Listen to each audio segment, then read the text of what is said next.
Perfect. All right.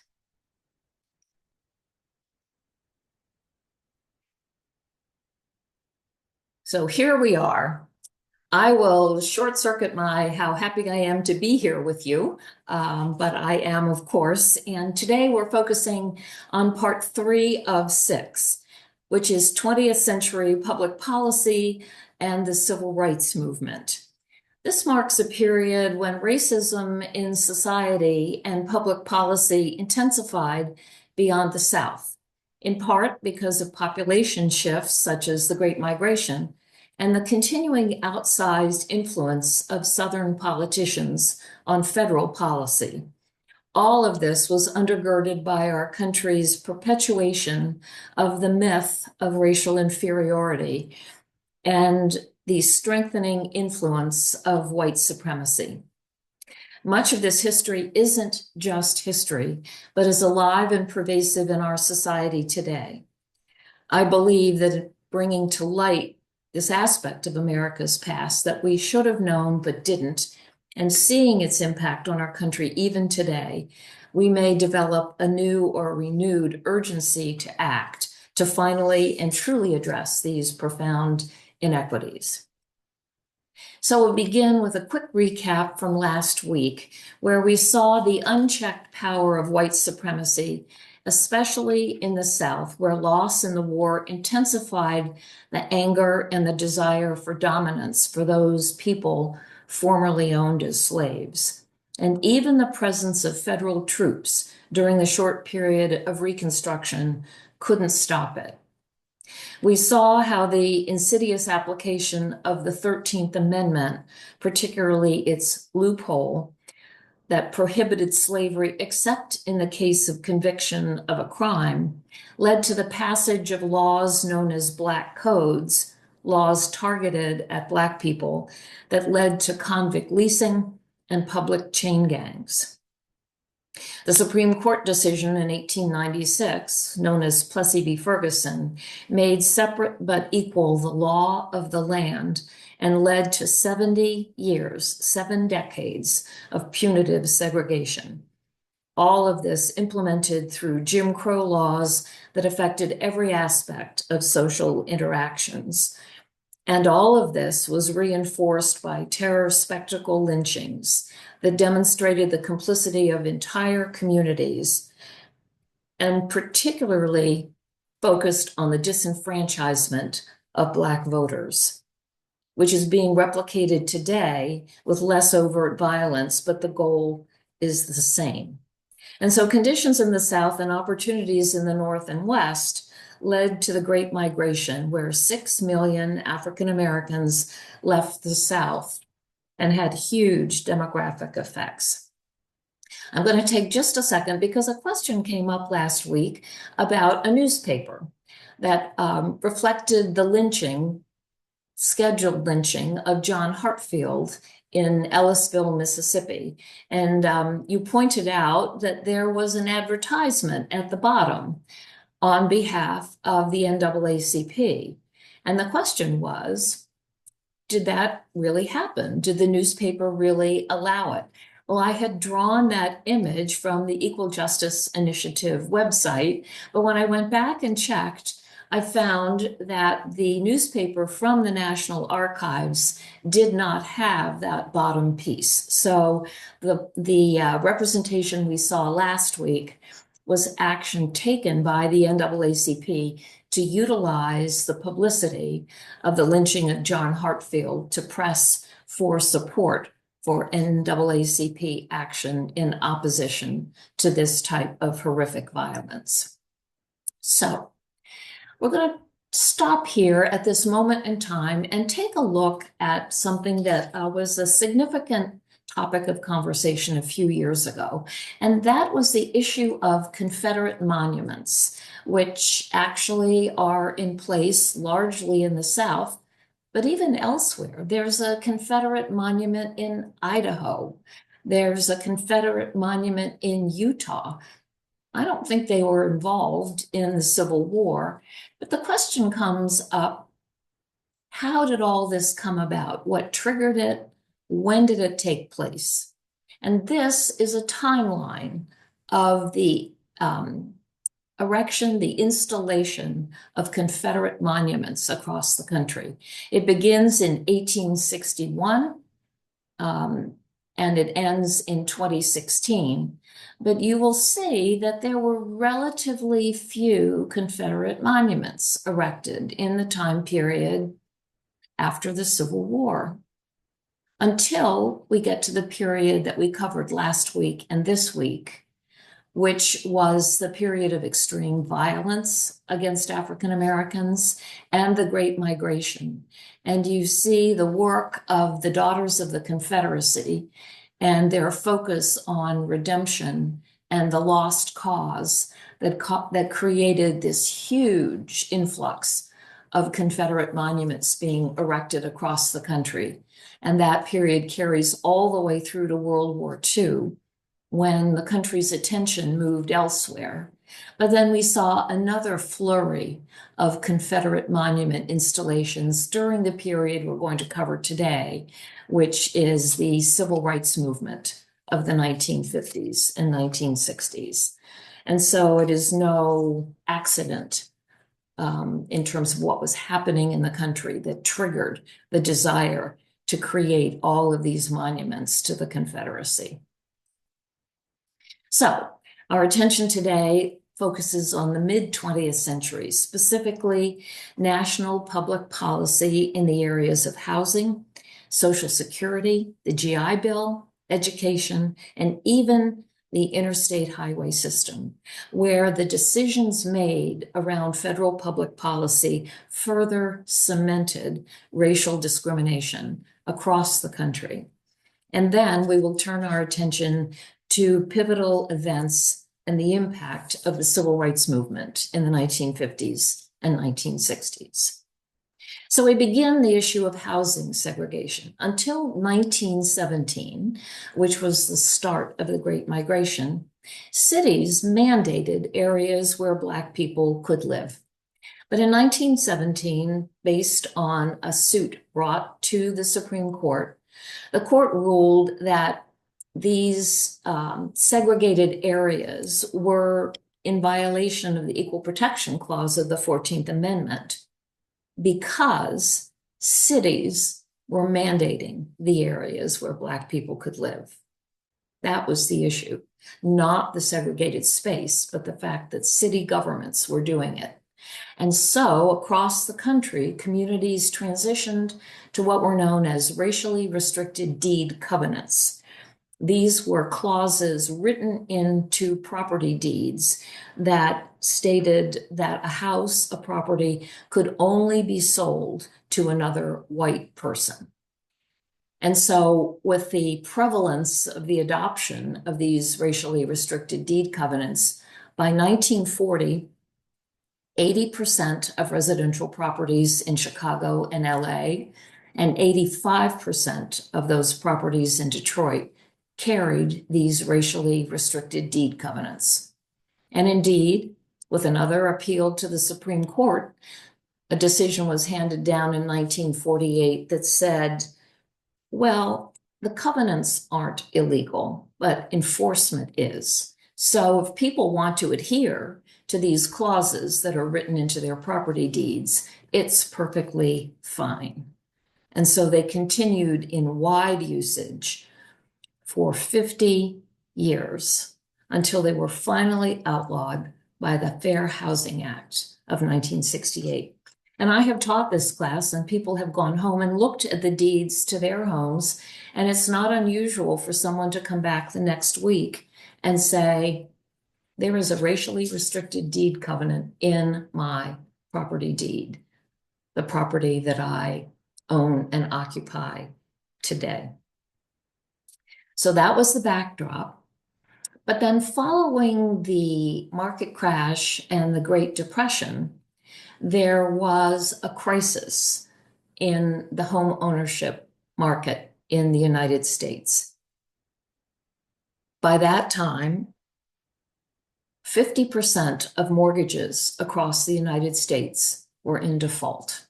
There was no new housing being built. There were no new mortgages being issued.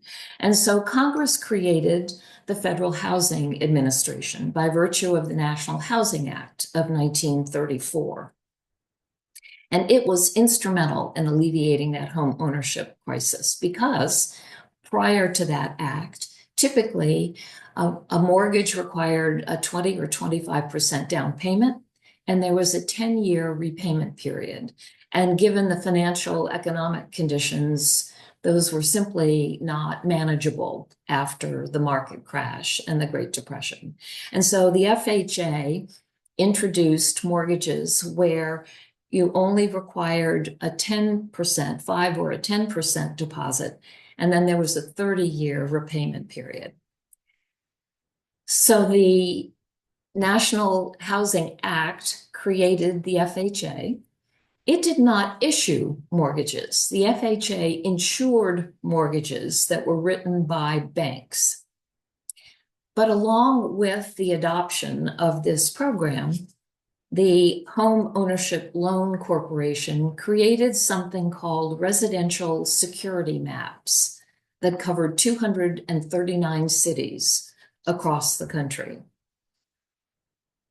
And these introduced the concept of what is known as redlining. Here's an example. This is the map. This is the Home Ownership Loan Corporation map of Atlanta, Georgia in 1935. And accompanying each of these maps was a legend that described the colors that appear.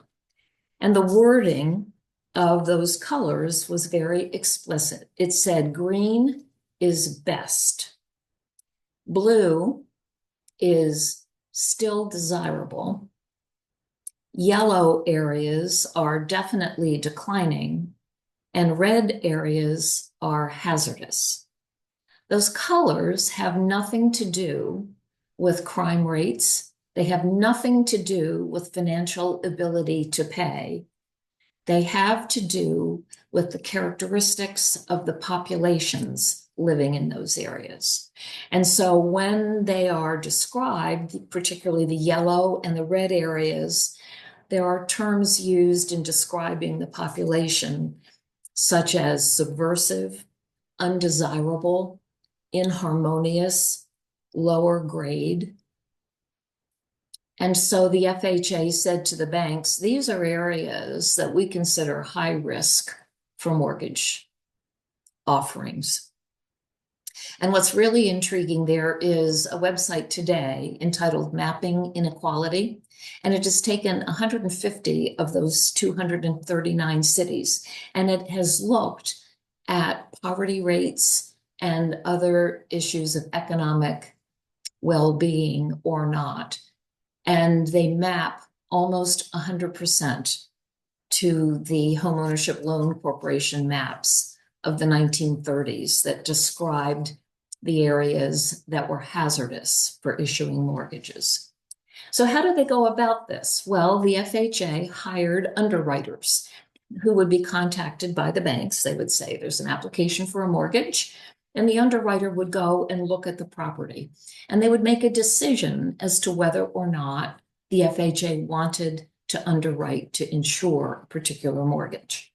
And there was a manual that these underwriters used when they went out. And some of the conditions described in the manual were deed restrictions are apt to prove more effective than a zoning ordinance in providing protection from adverse influences, where the same deed restrictions, which we've talked about, apply over a broad area, and where these restrictions relate to racial occupancy, a favorable condition for a mortgage issuance is apt to exist. The valuator should investigate areas surrounding the location to determine whether or not incompatible racial and social groups are present, to the end that an intelligent prediction may be made regarding the possibility or probability of the location being invaded by such groups. If a neighborhood is to retain stability, it is necessary that property shall continue to be occupied by the same social and racial classes. Recorded deed restrictions should strengthen and supplement zoning ordinances, and to be really effective should include these 11 provisions, one of which is prohibition of the occupancy of properties except by the race for which they were intended. Schools should be appropriate to the needs of the new community, and they should not be attended in large numbers by inharmonious racial groups.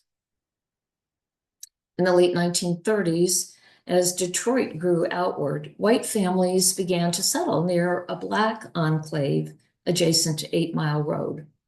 By 1940, the Blacks were surrounded, but neither they nor the whites could get FHA insurance because of the proximity of an inharmonious racial group. So in 1941, an enterprising white developer built a concrete wall between the white and the Black areas. The FHA appraisers then took another look and approved mortgages on the white properties.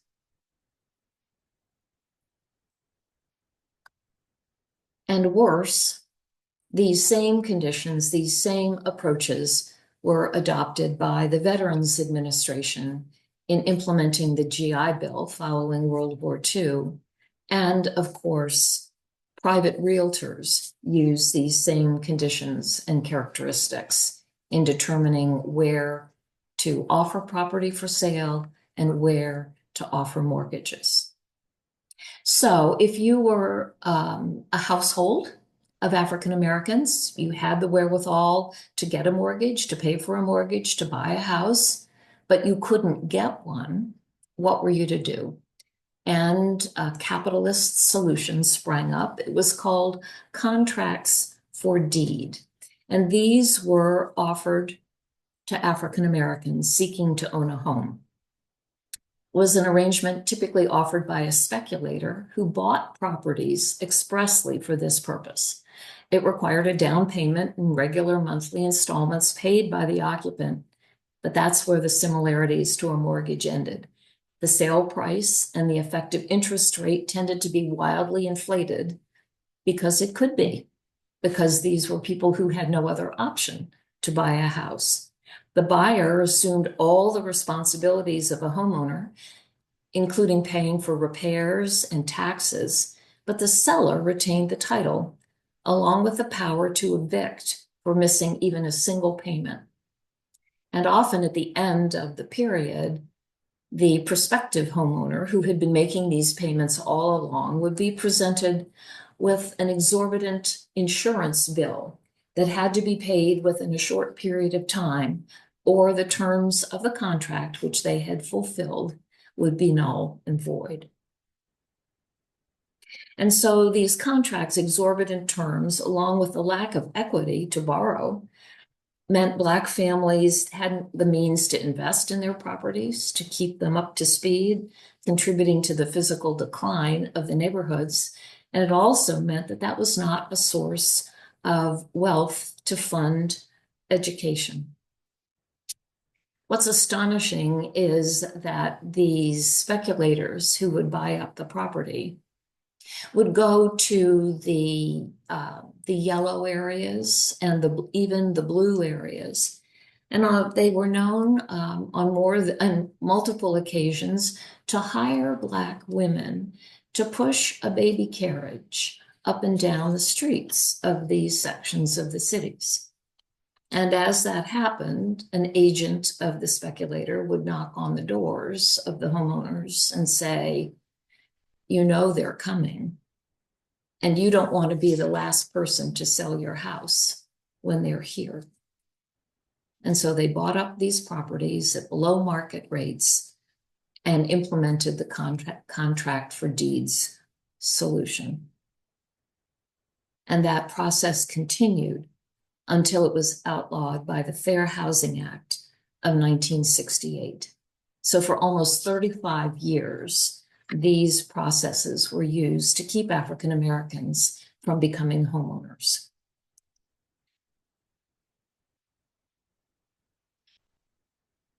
And so this intentionally discriminatory housing policy cemented housing segregation enforced by the Plessy v. Ferguson Supreme Court decision.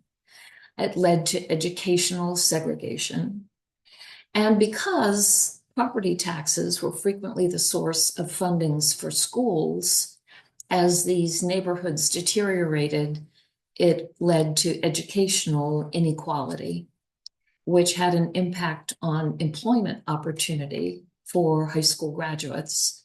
And the economic impact on households was significant. And in addition, as white families began to move because they had access to mortgages, to properties outside of these city areas, the environmental and the health impact on those remaining behind was significant.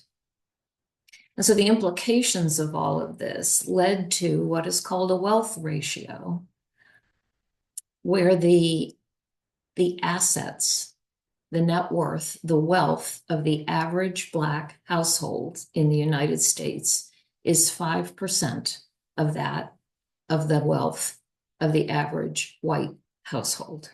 And the income ratio associated with the educational attainment and the jobs that were available led to an income ratio where the average Black family income was 60% of that of the average white family. And indeed, today, 41% of white households own their own homes. 73% of white households own their own homes, and only 41% of Black families. And what's particularly intriguing is that that racial wealth gap tripled between 1984 and 2009. And so we see how the actions taken back almost a century ago continue to carry forward into the economic well-being of African American households. As we look at other forms of public policy, the Social Security Act of 1935 was a significant program passed by Congress. Title II is called the Old Age Survivors and Disability Insurance, and I don't think they had to call it old age. I'm just saying. But in any case, that's what we tend to think of when we think of retirement Social Security benefits. But when written, the Social Security Act excluded 65% of African Americans who worked as domestic and farm workers. Remember, after the end of the Civil War, with the passage of Black codes in the South, in many instances, the only occupations that those formerly enslaved could hold would be as domestic or farm worker. Interestingly, a study was done within the last 30 years that said, was there not a racist component to the Social Security system? And so a university was hired to do a study, and they concluded that no, there was no racial animus, no racial motivation about the exclusion of domestic and farm workers. It was strictly a logistical issue. It would be really hard to collect Social Security taxes from domestic and farm workers, even though we do seem to be able to collect income taxes from those individuals. In any instance, the other programs that were part of the Social Security Act of 1935 were all implemented by delivering block grants to the states. So chunks of money for these various programs went to the states, and they determined how to implement them. As you can imagine, particularly in the southern states, but not exclusively there was a racial component to how those funds were distributed. And really sadly, the Servicemen's Readjustment Act of 1944, known as the GI Bill, when written, was described as the most race-neutral benefit plan ever implemented by Congress. It offered mortgages and other loans and education benefits to veterans. But in order to gain Southern senators' votes to secure passage, a clause was inserted that said that the GI Bill would not be implemented in any fashion at a federal level. It would specifically be implemented by the states, and the states could make determinations as to how those funds would be allocated. And so as we look at the implementation of the GI Bill in action, there was discrimination in housing because of the same kinds of provisions for the FHA. There was discrimination in education. Relatively fewer African-American veterans were able to go to college for a variety of reasons. Perhaps their economic footing was not as secure as that of their white counterparts. In addition, there was not a single college or university in the South, other than the historically Black colleges and universities, that would admit a Black student. And while there were some institutions in the North and West that would admit Black applicants, they all had quotas that had very small numbers of Black students that they were willing to admit. And even in the vocational schools to which the African-American veterans were directed, the students would find once they arrived that not infrequently, the materials, the equipment that was available for vocational training was restricted for the use by the white students, and the Black students were to learn by watching the white students take the vocational training. So all of this intensified segregation and had huge continuing economic consequences. And in the implementation of all of these programs, violence continued to rear its head. I'm going to very quickly go through the case of Isaac Woodard, who was a key figure because his case had a profound impact on President Harry Truman and ultimately led Harry Truman to desegregate the armed forces in 1948. But on the evening of February 12th, 1946, Isaac Woodard was a 26-year-old Black Army veteran, and he boarded a bus in Augusta, Georgia. Earlier that day, he had been honorably discharged from the Army, having served overseas, and he was headed to Winsboro, South Carolina to reunite with his wife. The driver made a bus stop en route, and Woodard asked if he could use the bathroom. The driver swore at him, and according to statements, Woodard swore back. By the time they reached the next stop, the police were there, and they were told that Woodard had been impudent, had acted badly, had been drinking. And so Woodard was ordered off the bus. When he tried to give his version of events, a police officer struck him with a nightstick, and he was escorted to jail, where he was repeatedly beaten by the police chief, Linwood Scholl, who pounded him in the eyes at the end of the nightstick until he blacked out. Once Woodard regained consciousness, he couldn't see. He had to pay a fine, and he was driven to a veterans hospital in Columbia where doctors told him he would be permanently blind. At the urging of federal authorities, Linwood Scholl faced trial, but after 30 minutes of deliberations, the white jury found him not guilty. And as I said, Linwood Scholl lived the rest of his life unable to see, unable to make a living. But because his story was brought to the attention of Harry Truman by Orson Welles, ultimately the U.S. military, the Army, was desegregated because of Harry Truman's response to the atrocity of Isaac Woodard's treatment. So now we turn our attention to the issue of school desegregation during this period of time.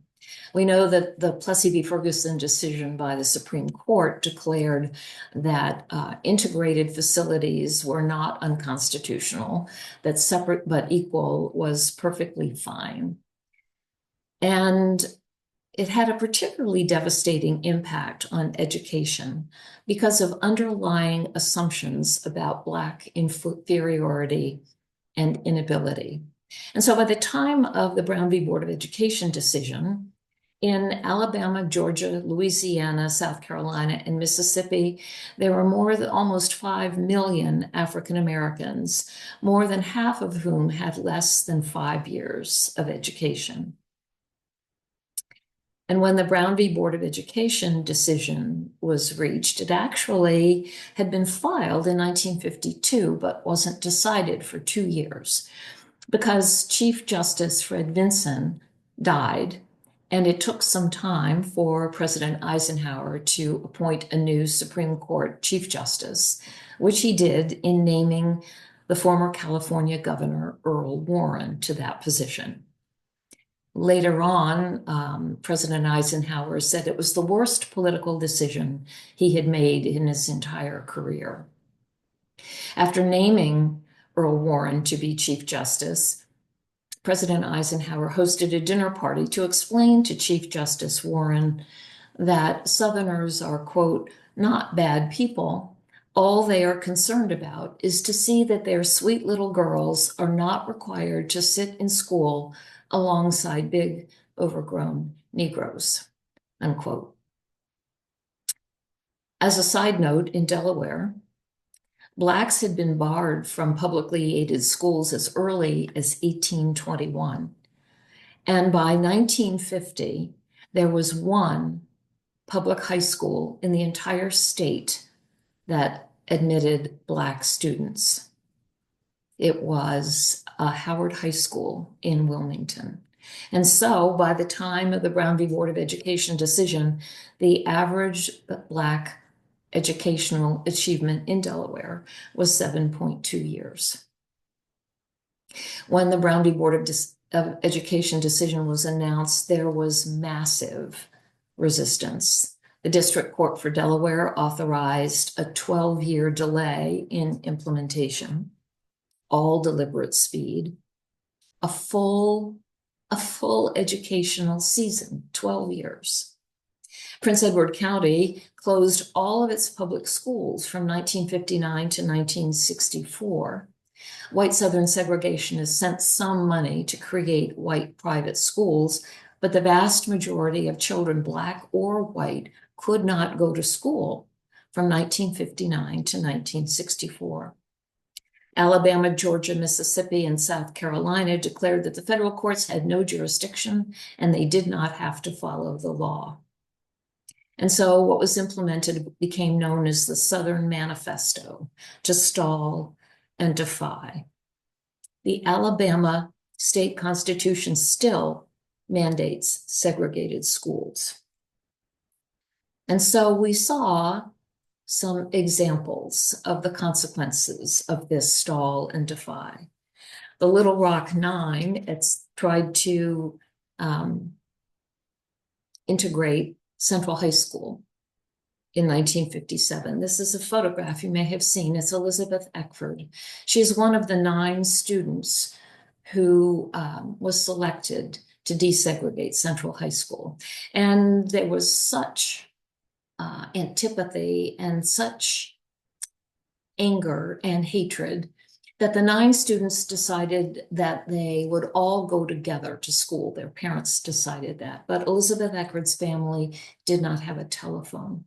And so she didn't get word about where to meet when going to school that first day. And she faced that angry mob all by herself. One of the other 9 students, Melba Patillo Beals, has written a book called Warriors Don't Cry about that full year at Central High School. It is a powerful exposition.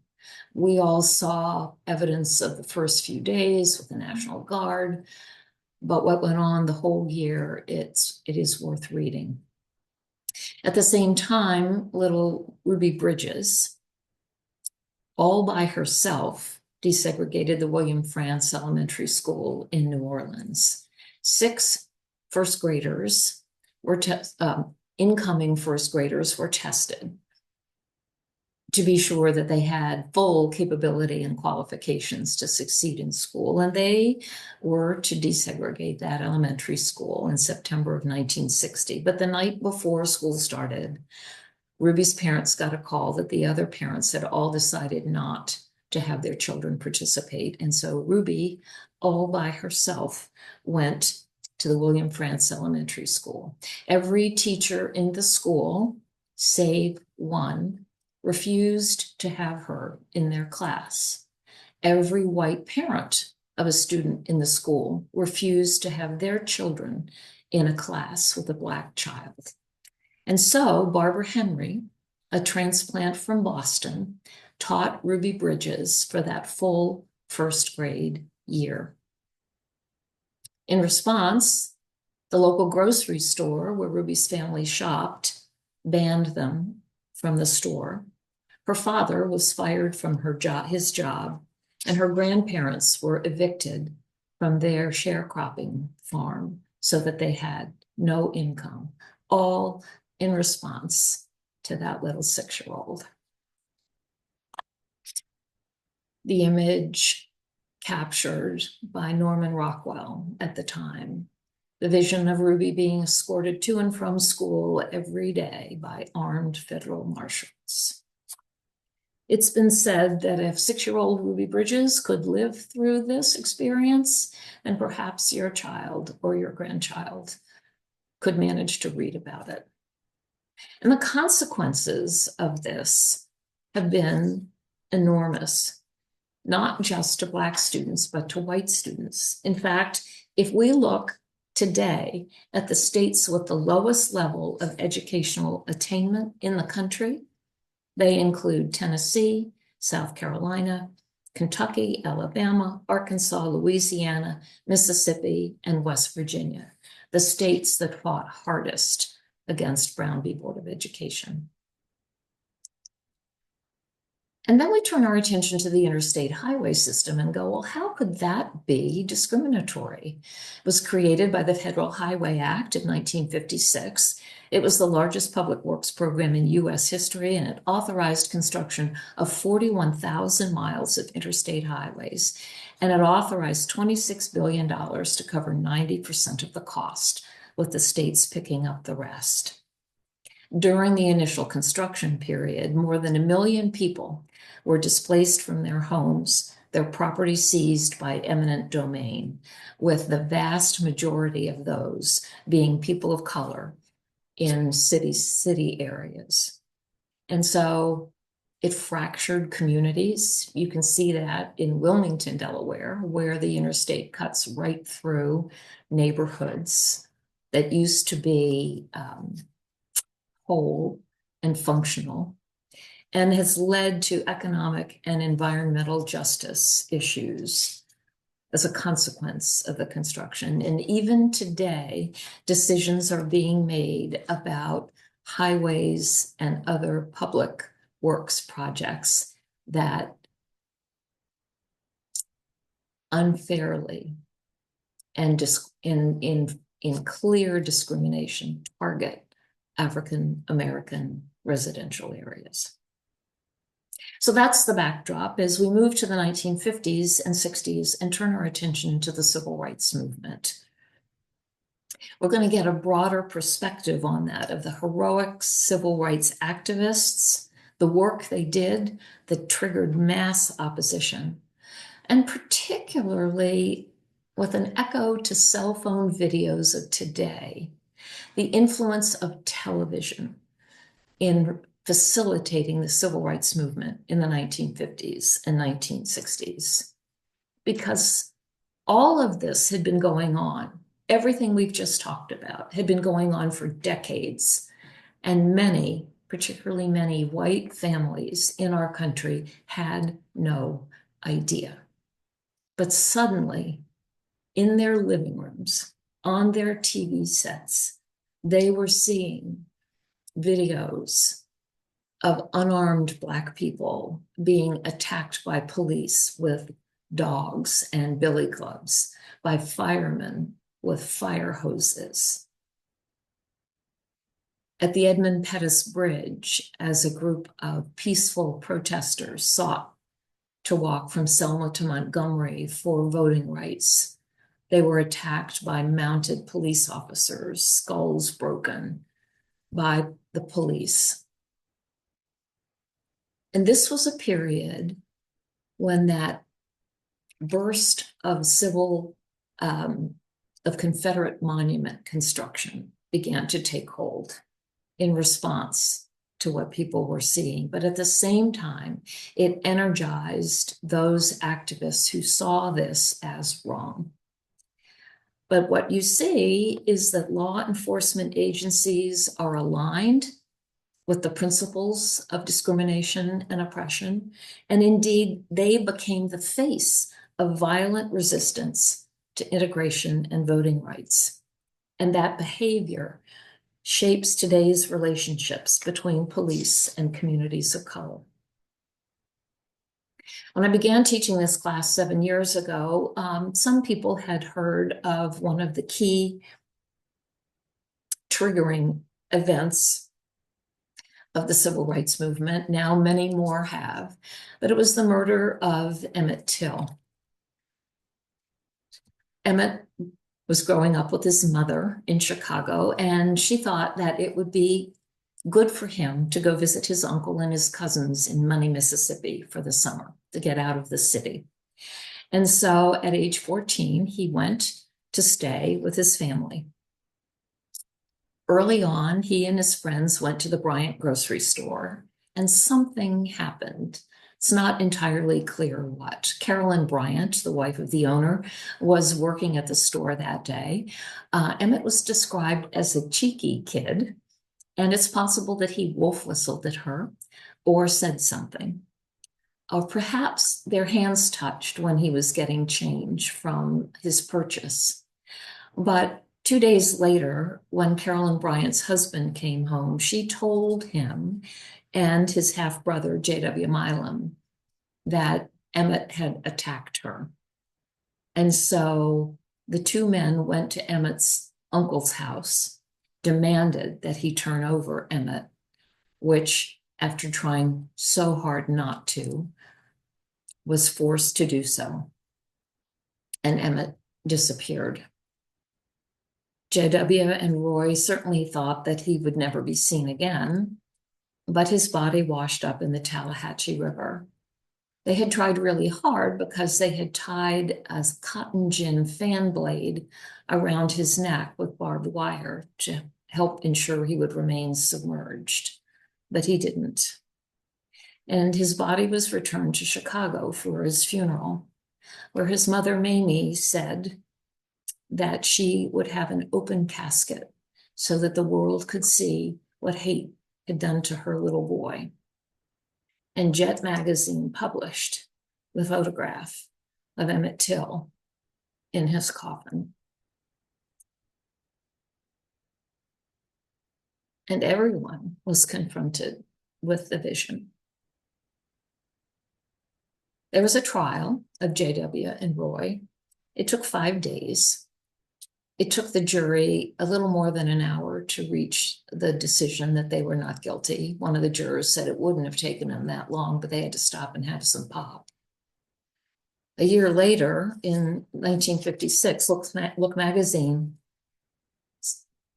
published an article where J.W. and Roy acknowledged that they did indeed kill Emmett Till, but of course double jeopardy took hold, and so nothing ever happened to them. But the country saw this. The Montgomery bus boycott took place in 1960, again, only seen largely in the South, but for a year, the population that rode the buses, which was almost overwhelmingly African American, simply refused to take the bus. And after a year, the company finally acquiesced and acknowledged that Black and white riders could sit together in city buses. The Freedom Rides began in 1961 when activists from the North began a desegregation campaign. These interracial groups rode buses headed south from Washington, and they patronized bus stations along the way, seeking to ensure that the federal law was being followed about integrated bus stations. On Mother's Day, May 14th of 1961, a Greyhound bus carrying Freedom Riders arrived at the Anniston, Alabama bus station shortly after 1 o'clock to find that the building was locked shut. Led by Ku Klux Klan leader William Chappell, a mob of 50 men armed with pipes, chains, and bats smashed windows, slashed tires, and dented the sides of the riders' bus.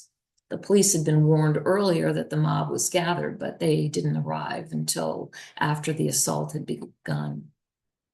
After it was over, police pretended to escort the crippled bus to safety, but they abandoned it at the city limit. And as soon as the police left, another armed white mob surrounded the bus and began breaking windows. The Freedom Riders refused to exit the vehicle, but received no aid from two watching highway patrolmen. And when a member of the mob tossed a firebomb through a broken bus window, others in the mob attempted to stop the passengers from escaping the burning vehicle. Ultimately, they did, and the Freedom Riders received some limited medical care, ultimately evacuated from Anniston in a convoy organized by Birmingham civil rights leader, Reverend Fred Shuttlesworth.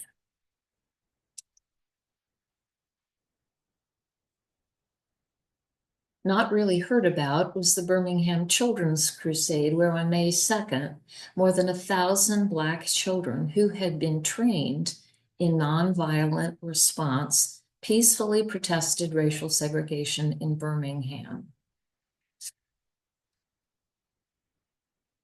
Hundreds of these children were assaulted, arrested, and transported to jail. The next day, when hundreds more children began to march, the Commissioner of Public Safety, Eugene Bull Connor, directed local police and firemen to attack the children with high-pressure fire hoses, batons, and police dogs. And images of the children being attacked were shown on TV across the country and around the world. As a consequence, the campaign to desegregate Birmingham ended on May 10th, when city officials agreed to desegregate downtown stores and release jailed protesters. There they are, those dangerous protesters. The Birmingham Board of Education announced that all children who participated in the march would be suspended or expelled from school. The federal district court upheld the ruling, but the U.S. Court of Appeals for the Fifth Circuit ultimately reversed the decision and ordered the students readmitted. 1963 was a pivotal year.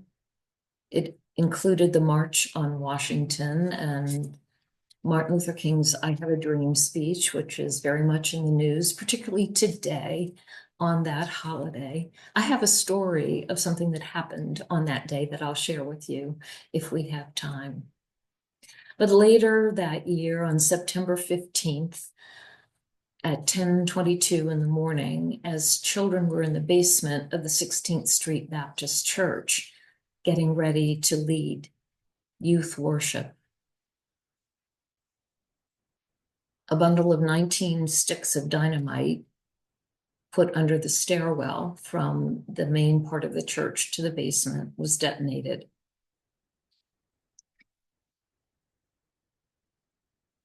And killed were Addie Mae Collins, Carol Robertson, Cynthia Wesley, and Denise McNair. Addie's younger sister, Sarah, was permanently blinded in the attack.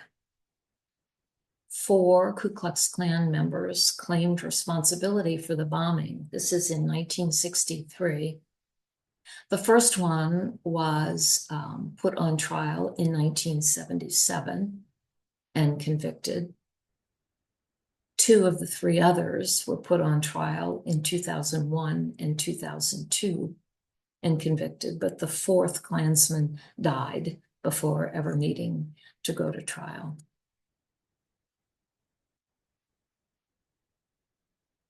And so the remaining key moments included 1964 with the Philadelphia, Mississippi murders, three civil rights activists who were in Philadelphia to protest civil rights violations. Andrew Goodman, James Chaney, and Michael Schwerner were stopped by police for a traffic violation. The police killed them and buried their bodies in a shallow grave nearby where they were found. And that action was the final push to Congress passing the Civil Rights Act of 1964, passed after a 75-day filibuster, back when a filibuster meant standing up and talking for 75 days. The Civil Rights Act of 1964 had huge impacts. It prohibits discrimination on the basis of race, color, religion, sex, and national origin in hiring, promotion, and firing, in public accommodations and federally funded programs, basically overturning Plessy v. Ferguson. It strengthened the enforcement of voting rights and the desegregation of schools. In 1965, we saw the Selma to Montgomery March for voting rights, where John Lewis and others attempting to cross the Edmund Pettus Bridge in Selma were met by mounted police who viciously attacked them. And it led Congress to pass the Voting Rights Act, which banned literacy tests, provided for federal oversight of specific jurisdictions with a history of preventing African Americans from voting, and investigating the use of poll taxes, which had continued even after a constitutional amendment had been ratified to prevent the use of poll taxes. They had continued. And the end of this period, a milestone marker in 1968, was the assassinations of Martin Luther King Jr. and Robert F. Kennedy. And so we saw heroic actions during this time period, vicious efforts to continue to discriminate against African Americans, the passage of hugely powerful and influential federal law. But as we have seen so often in our country's history, every advance made on the part of African Americans is met by significant, powerful, relentless backlash. And we are seeing that today.